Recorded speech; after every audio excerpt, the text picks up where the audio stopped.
Es ya sabido el pasaje del día de hoy, es en Mateo capítulo 7. Sabemos que llevamos una secuencia en cuanto a la enseñanza, Mateo capítulo 7, y los versículos que tocan hoy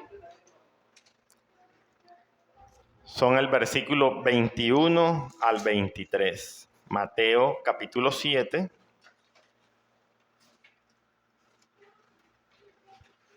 del 21 al 23.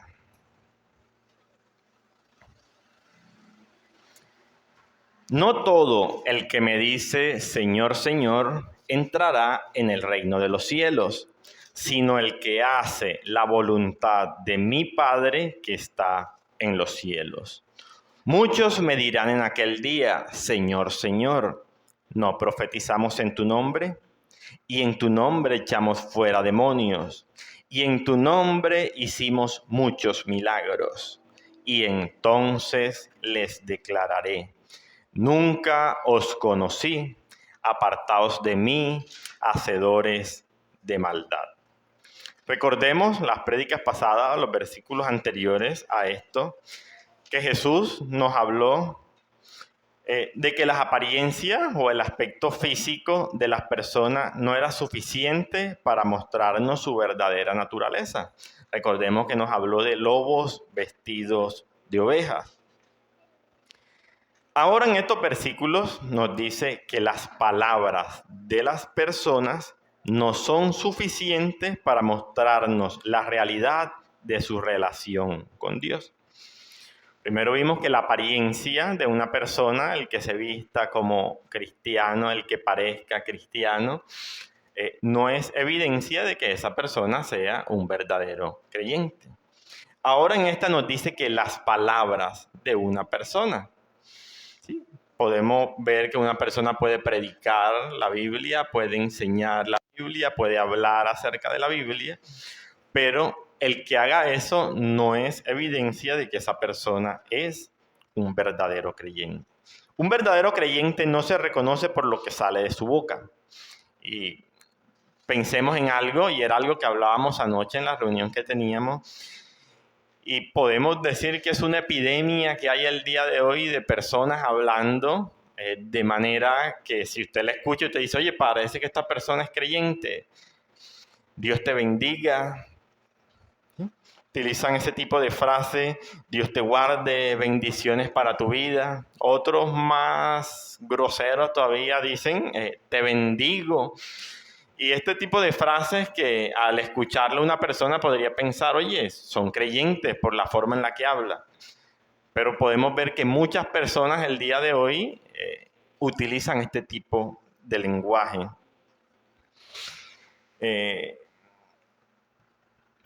Por estos ejemplos y muchos otros más, debemos ver que un verdadero creyente no se conoce por lo que sale de su boca, sino por cómo actúa. ¿Sí? Sus acciones son las que demuestran si una persona es un verdadero creyente. En la prédica anterior, Jesús nos hablaba de falsos profetas. Ahora en esta nos habla de falsos profesantes. ¿Sí? La vez pasada fue falsos profetas, ahora son falsos profesantes. Los falsos profetas no son los únicos que nos pueden desviar a nosotros de la puerta angosta y el camino angosto, sino que nosotros mismos también nos podemos engañar a nosotros mismos, ya que al pensar que por hacer una simple profesión verbal de fe, podemos creer que somos verdaderos creyentes. Y eso no es garantía de nada. Entonces, en estos versículos del 21 al 23 vamos a ver lo que las personas que dicen pero no hacen. Ahora, en encuestas hechas en Estados Unidos, se dice que el 50% de la población se identifica como cristianos nacidos de nuevo. Ellos mismos se identifican a sí mismos como cristianos nacidos de nuevo. Pero al comparar sus vidas con lo que dice la Biblia que debe ser el comportamiento de un verdadero creyente, se concluye que el porcentaje es muchísimo menor a la mitad. Vemos cómo uno mismo puede engañarse a uno mismo creyendo que es un verdadero creyente cuando no lo es. El título de esta enseñanza es Evidencias insuficientes. Y como subtítulo, si podríamos llamarlo así, sería el autoengaño de solo profesar fe y la falta de conversión. Comenzamos nuestro texto con no todo el que me dice. Aquí vemos algo en esta primera parte y es en las dos palabritas no todo. Me llama la atención de que no dice nadie, o sea, nadie que me dice Señor, ni tampoco dice todos los que me dicen Señor, sino que dice no todo. O sea, en ese no todo podemos ver que hay tanto verdaderos como falsos. Verdaderos creyentes que lo llamarán Señor, pero también habrá falsos creyentes que también lo llamarán Señor. La parte de confesar es una parte bíblica porque Romanos 10:9 nos dice que si confesares con tu boca que Jesús es el Señor y creyeres en tu corazón que Dios le levantó de los muertos, serás salvo. Así que como creyentes nosotros sí debemos profesar fe en Jesús. Debemos demostrar, debemos hablar de nuestra fe en Él. Pero el solo hecho de profesar con nuestra boca que creemos no nos hace unos verdaderos creyentes. Ahora, no todo el que me dice Señor, Señor. Señor, Señor. En diferentes diccionarios buscando nos traduce Señor como aquel supremo en autoridad, como una persona en ejercicio de sus derechos absolutos de propiedad. Nos habla que es un título de honor que expresa mucho respeto y reverencia con el que los sirvientes y los esclavos saludaban a sus amos. Nos dice también de que es aquel a quien pertenece una persona o una cosa sobre la cual él tiene el poder de decidir como su amo y su Señor.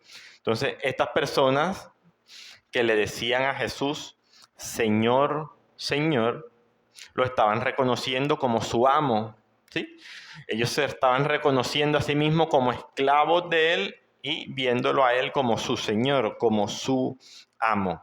Generalmente este título hacía referencia al dueño de un esclavo, pero en este contexto es un término con un profundo afecto, donde al repetirse, porque vemos que lo dicen dos veces, Señor, Señor, se sugiere tener una relación especial con Jesús. En el Antiguo Testamento esta frase era usada para referirse a Dios, siendo este así un título de majestad. Aquí, en esta ocasión, Jesús está hablando del día del juicio. Por lo tanto, las personas, al llamarlo Señor, lo están reconociendo como Dios, reconocen su divinidad y su autoridad para juzgarlo. Recuerden que acá Jesús está hablando de lo que va a suceder más adelante. Él lo explica más adelante en el versículo 22. Muchos me dirán en aquel día. No está hablando él de ese día donde él estaba hablando, sino él estaba hablando a futuro, que ahora vamos a ver a qué se refiere con aquel día. Pero entonces vemos cómo Señor, Señor sugiere tener una relación especial con Jesús. Sigue, entrará en el reino de los cielos. Aquí podemos ver de que el reino de los cielos que nos habla la Biblia es el reino del Mesías, ese reino que será establecido en el día final, de este día final en el que Jesús está hablando, donde Él juzgará a todo ser vivo. Sino el que hace la voluntad de mi Padre que está en los cielos. No todo el que me dice Señor, Señor, entrará en el reino de los cielos, sino el que hace la voluntad de mi Padre que está en los cielos. Jesús aquí no está hablando de salvación por obras, sino de coherencia entre lo que se dice creer y lo que se hace o se practica con eso que yo he dicho que creo. ¿Sí? Quien dice que Cristo es su Señor y Salvador y que Él es su siervo, debe demostrarlo obedeciendo lo que su amo y Señor le dice. No es profesar ser creyente, sino que también hay que demostrarlo por medio de la vida que nosotros estamos viviendo. Una prueba de haber nacido de nuevo y ser un verdadero discípulo de Jesús está en tener un verdadero y genuino deseo de querer hacer la voluntad de Dios. Así la obediencia sería el resultado de tener una verdadera relación con Dios. La obediencia no va a salvar a nadie, pero sí es el resultado que nos muestra que ya yo he sido salvo por Dios. La mera confesión donde se dice creer en Jesús es inútil, a menos que esté acompañada de la obediencia, que da como resultado una vida cambiada. Vemos por lo menos lo que dice Santiago 1, 22 al 27. Pero sed hacedores de la palabra y no tan solamente oidores, engañándoos a vosotros mismos. Porque si alguno es oidor de la palabra, pero no hacedor de ella, este es semejante al hombre que considera en un espejo su rostro natural, porque él se considera a sí mismo y se va, y luego olvida cómo era. Mas el que mira atentamente en la perfecta ley, la de la libertad, y persevera en ella, no siendo oidor olvidadizo, sino hacedor de la obra, éste será bienaventurado en lo que hace. Entonces vemos cómo Santiago nos habla de que no nos sirve de nada solamente oír la palabra, sino que debemos obedecer a aquello que estamos oyendo. Si verdaderamente hemos nacido de nuevo, no podemos tener la misma vida que llevábamos antes de conocer el Evangelio. No podemos seguir practicando los mismos pecados que hacíamos antes de ser expuestos al Evangelio, ya que ahora soy una nueva criatura que se supone he nacido de nuevo. No puedo seguir practicando las mismas cosas que antes hacía y cometiendo los mismos pecados que antes practicaba. De ser así, o sea, de llevar la misma vida que yo llevaba antes de conocer al Evangelio, es muy probable que yo no haya nacido de nuevo, que todavía yo esté muerto en mis delitos y pecados. Y esa sería la causa principal de por qué yo no puedo ni quiero dejar de pecar. Estas enseñanzas que venimos viendo hasta el día de hoy son un llamado o una exhortación, como querramos verlo, a que nos estemos evaluando constantemente. Si en nuestra evaluación sale que nosotros no somos un verdadero creyente, estamos a tiempo de arrepentirnos y de creer en Jesucristo como nuestro único y suficiente Salvador. Ese ha sido el propósito de estas enseñanzas donde Jesús nos ha hablado. Una persona no nacida de nuevo, no regenerada, no puede dejar de pecar.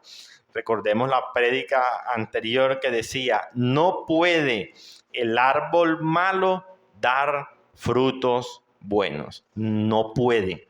¿Sí? Es imposible. Cuando pienso en hacer algo que Dios prohíbe, ¿tengo el deseo interno de no hacerlo y de luchar contra ese deseo? ¿O simplemente lo hago sin importarme nada? Ahora, si he caído en un pecado, después de caer en él, ¿medito en lo que hice con dolor y arrepentimiento? ¿O me da lo mismo? Podemos ver dos pequeños ejemplos. Mateo 26, 74 y 75. Entonces él comenzó a maldecir y a jurar. Recordemos a Pedro cuando negó a nuestro Señor Jesucristo y decía, no conozco al hombre. y enseguida cantó el gallo. Entonces, dice el versículo 75, Pedro se acordó de las palabras de Jesús que le había dicho: antes que el gallo cante, me negarás 3 veces. Y saliendo fuera, lloró amargamente.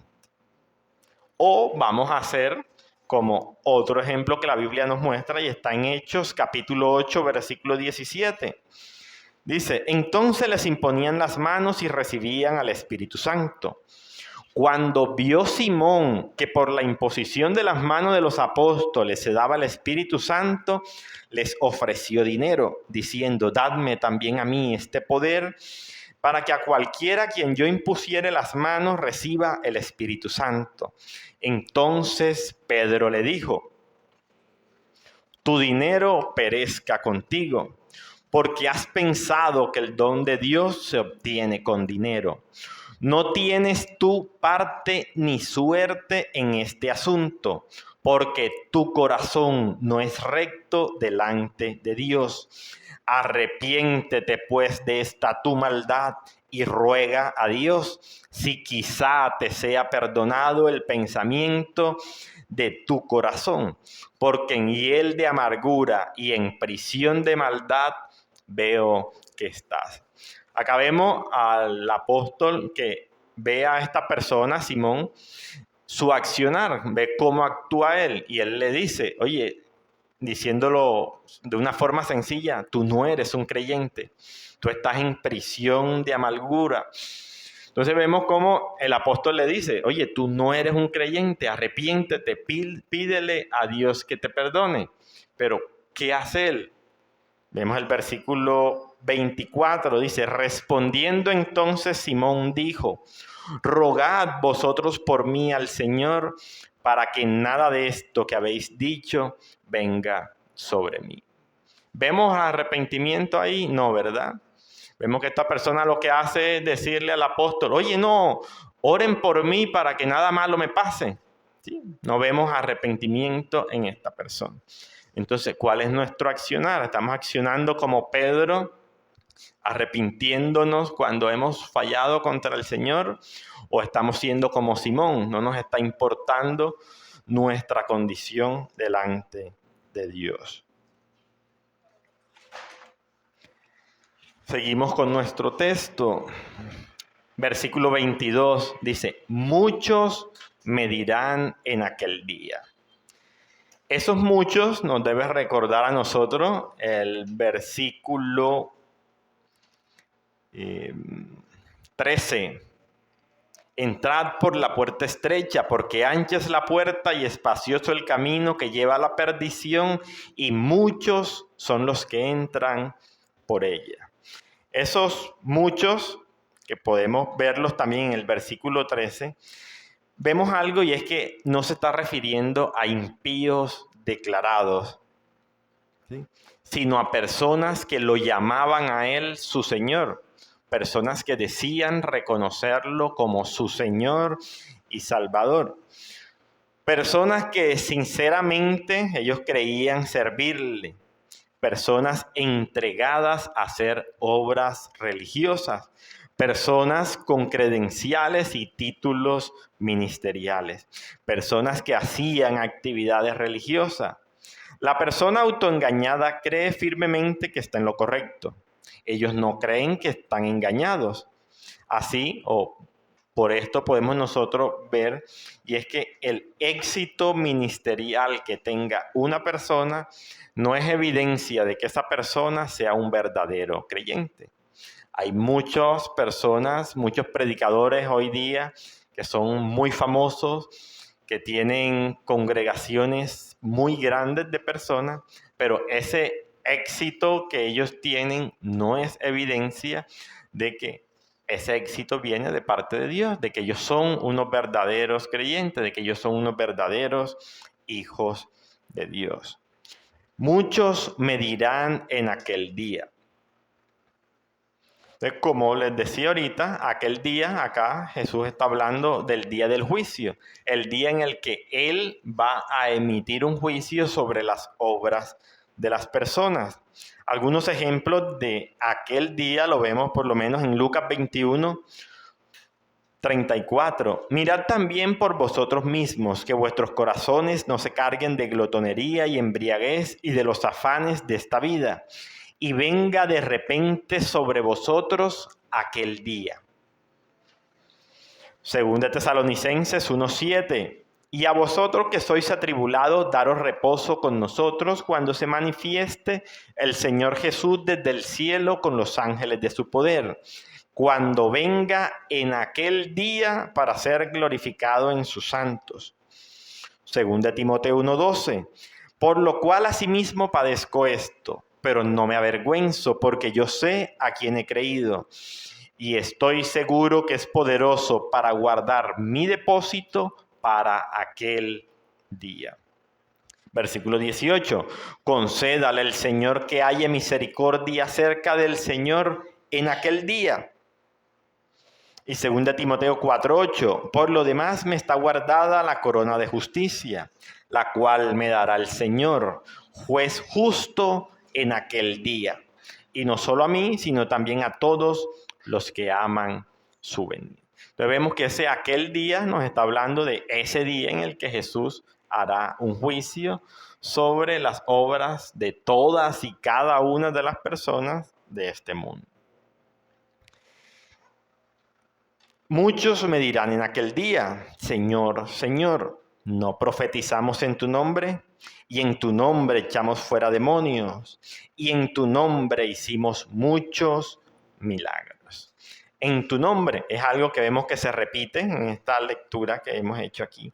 En tu nombre predicamos, en tu nombre echamos fuera demonios, en tu nombre hicimos muchos milagros. Ese en tu nombre nos expresa el medio por el cual estas personas hacían o decían hacer sus milagros, sus exorcismos y dar sus profecías. Vemos algo curioso y es que no son hechos en nombre de ídolos. Ellos no dicen en el nombre de Baal los hacíamos, no, eran en el nombre de Jesús.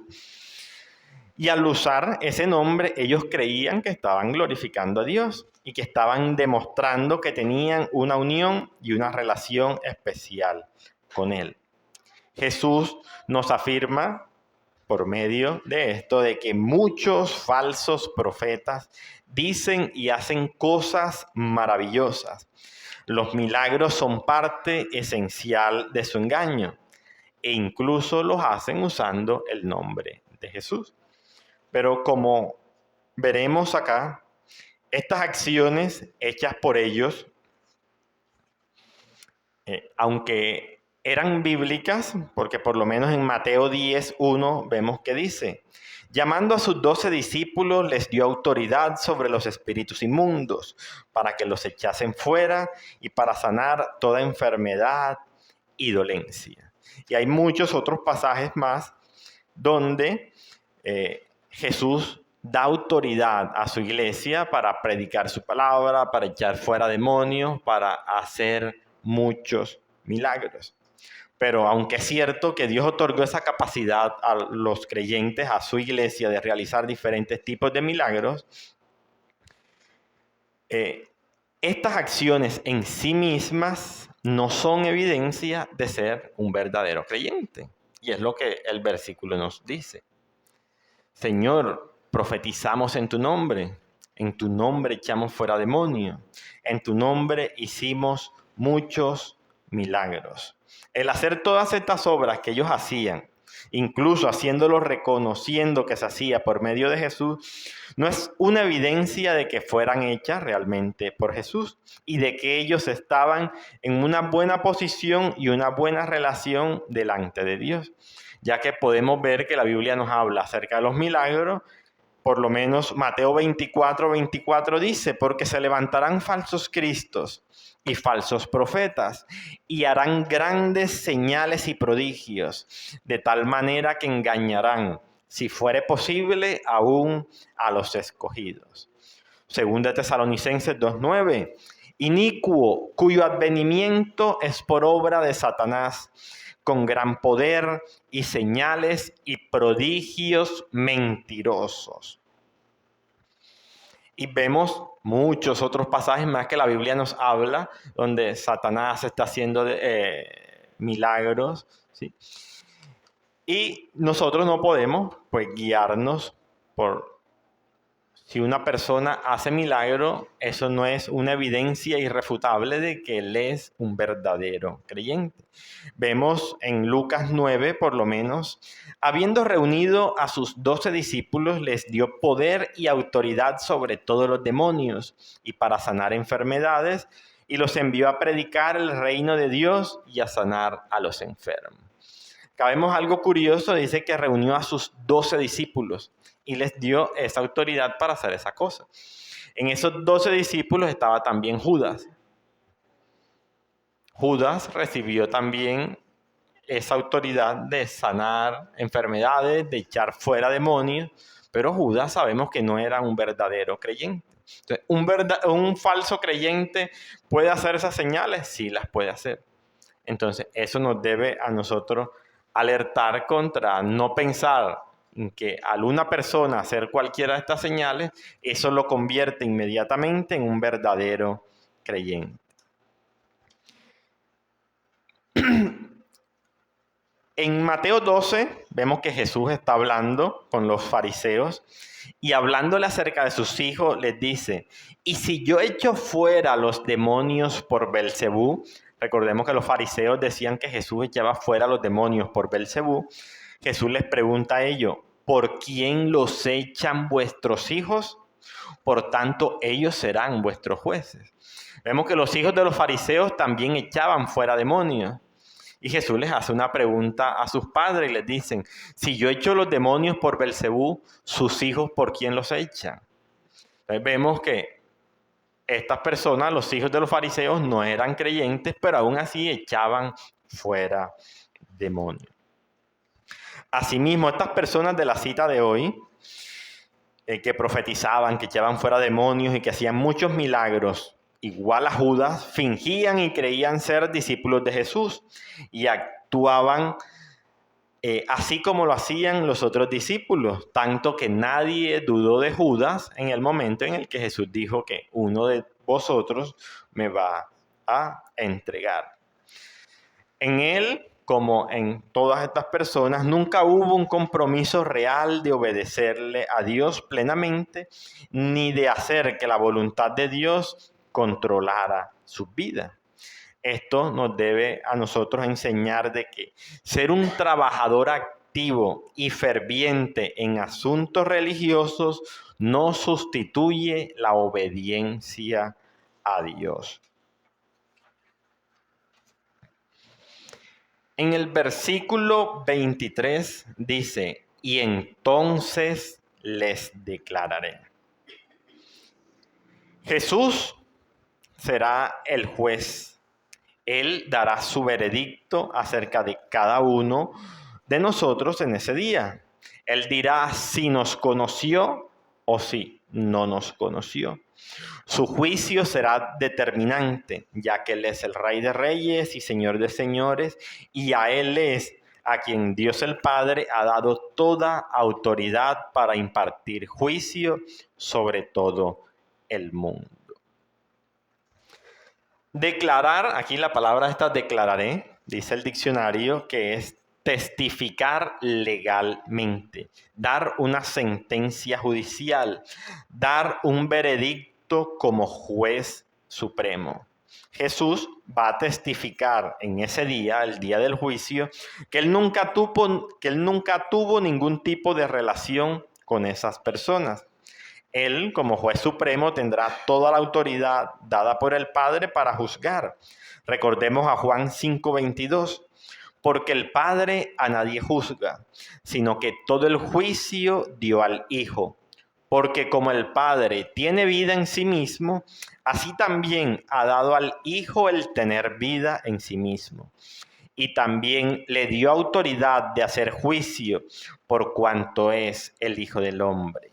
No os maravilléis de esto, porque vendrá hora cuando todos los que están en los sepulcros oirán su voz, y los que hicieron lo bueno saldrán a resurrección de vida, mas los que hicieron lo malo a resurrección de condenación.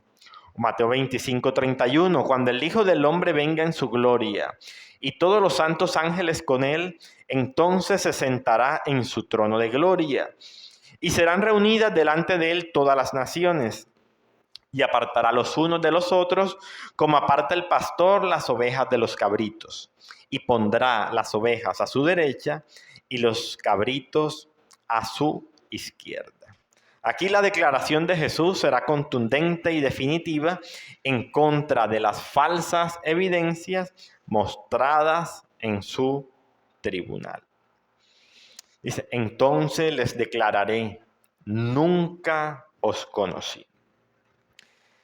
Podemos ver en esta palabrita nunca de que nos habla de nunca.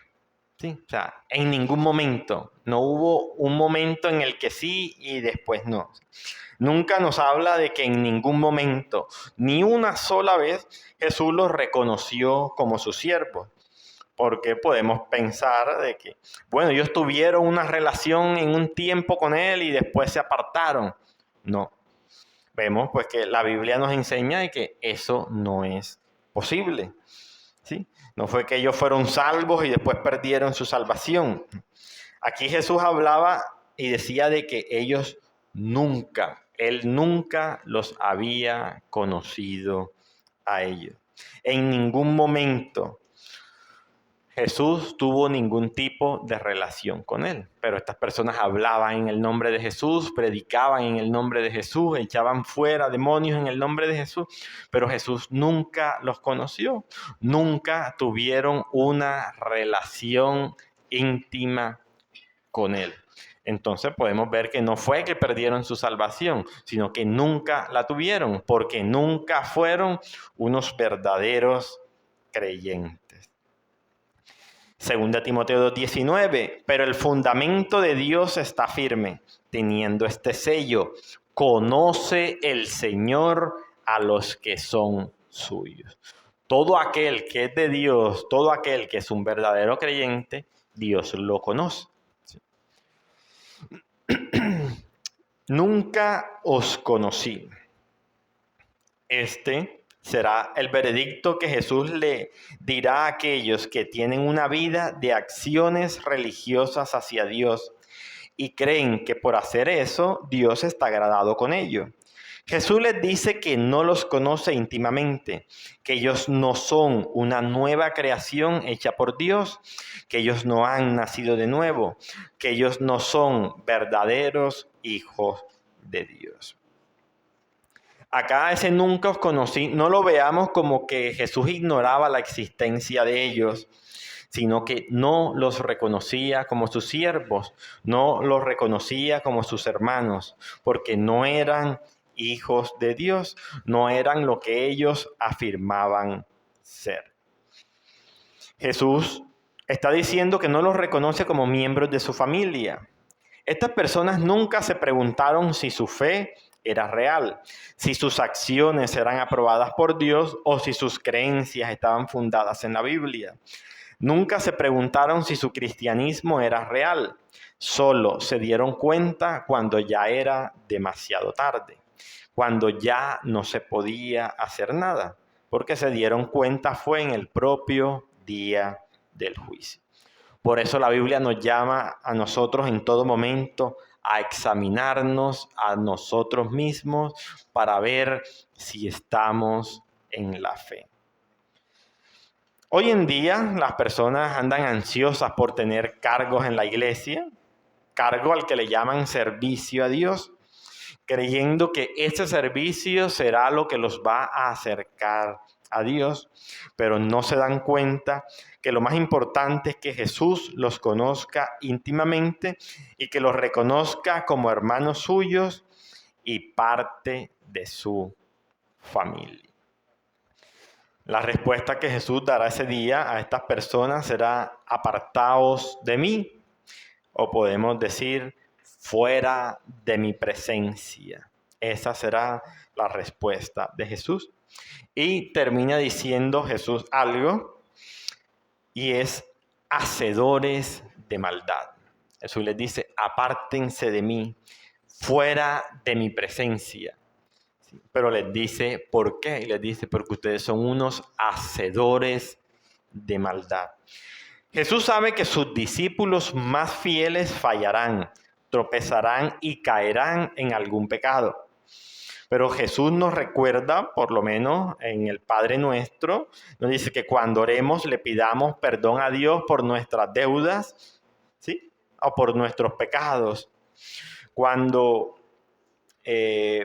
vamos a participar de la cena, recordemos que en la cena también nos dice de que nos evaluemos y que confesemos nuestros pecados a Dios. Porque Jesús sabe que ninguno de nosotros va a ser perfecto en esta vida. En algún momento, en alguna cosa, vamos a caer. ¿Sí? Ningún cristiano es perfecto sin pecado, y quien lo cree así se engaña a sí mismo. Por eso la Biblia nos llama a que nos evaluemos constantemente para ver en qué forma hemos pecado y que lo confesemos. ¿Sí? Que confesemos a Dios pidiéndole que nos perdone y que anhelemos cada día ser justificados de nuestros pecados. Esa actitud es evidencia de pertenecerle a Él. Pero si de modo continuo y habitual estamos practicando el pecado, esto puede ser una evidencia de que yo no soy una nueva criatura, de que no he nacido de nuevo y que por lo tanto no soy un verdadero creyente. ¿Sí? Como dijimos, ningún creyente va a dejar de pecar, ¿sí? En algún momento vamos a caer, pero ahora no podemos tomar eso tampoco como una excusa para pecar, porque no, nadie va a ser perfecto, por lo tanto me puedo echar mi pecadillo de vez en cuando. ¿Sí? Ahora sí, ya yo estoy reconociendo, caí en esto, pequé en esto, me arrepiento de eso, o sea, debo reconocer ese pecado, esa desobediencia hacia Dios, arrepentirme de él, pero debo hacer algo. No puedo estar cayendo en lo mismo cada vez y, no, yo le pido perdón a Dios y otra vez lo cometo y otra vez le pido perdón y me voy a pasar toda la vida en eso. O sea, si ya reconocí, me arrepentí, pedí perdón, pero mi trabajo es no volver a cometerlo. Si estoy reincidente en eso, si estoy reincidente y caigo, ese arrepentimiento puede no ser real. ¿Sí? Me estoy engañando a mí mismo creyendo que me estoy arrepintiendo cuando no es arrepentimiento. Podríamos llamarlo, si quieren, remordimiento por lo que hice, pero no es un arrepentimiento genuino. Porque la Biblia nos habla que el arrepentimiento genuino, el verdadero arrepentimiento, produce cambio en nosotros.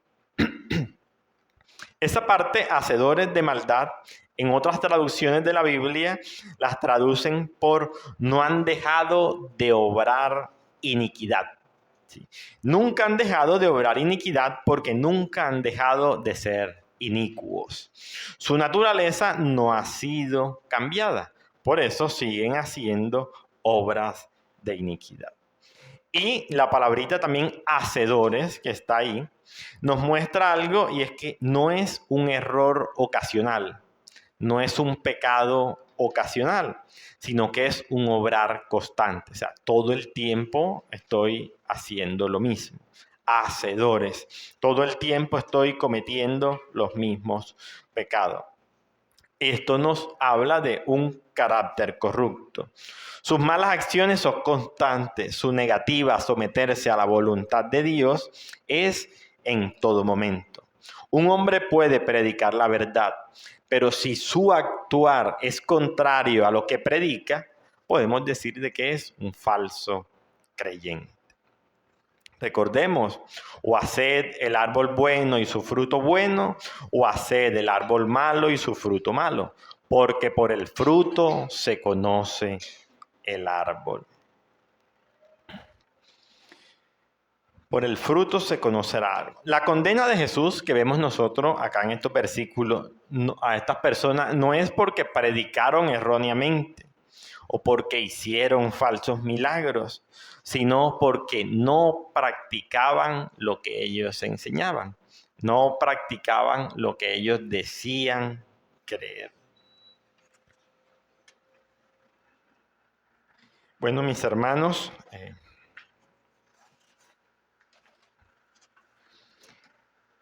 vemos en esta enseñanza del día de hoy cómo va unida a las enseñanzas pasadas, y es Jesús nuevamente, recordemos, hablando a nuestro corazón y mostrándonos cómo nosotros mismos podemos engañarnos a nosotros mismos creyendo que somos creyentes.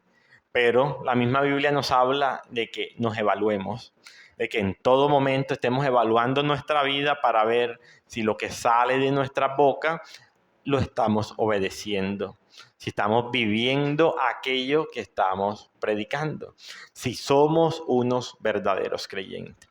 Si al hacer esa evaluación nos damos cuenta de que nuestra vida no concuerda con aquello que decimos creer, estamos a tiempo todavía de reconocer nuestro pecado, de arrepentirnos y de creer en Jesucristo como nuestro único y suficiente Salvador. Oremos. Amantísimo Dios, damos gracias, Señor, por esta su palabra que ha sido expuesta a esta hora. Le rogamos, oh Dios, que sea usted llevando esta palabra de nuestro oído a nuestro corazón, oh Dios. Que sea usted mostrándonos, oh Señor, todos esos pecados, Dios, que todavía cometemos delante de usted. Y le rogamos que sea usted ayudándonos, oh Dios, a que podamos abandonar todos esos pecados. Que nuestra vida, oh Dios, al mirarla a través de su santa palabra, sea coherente, oh Dios, con lo que decimos creer.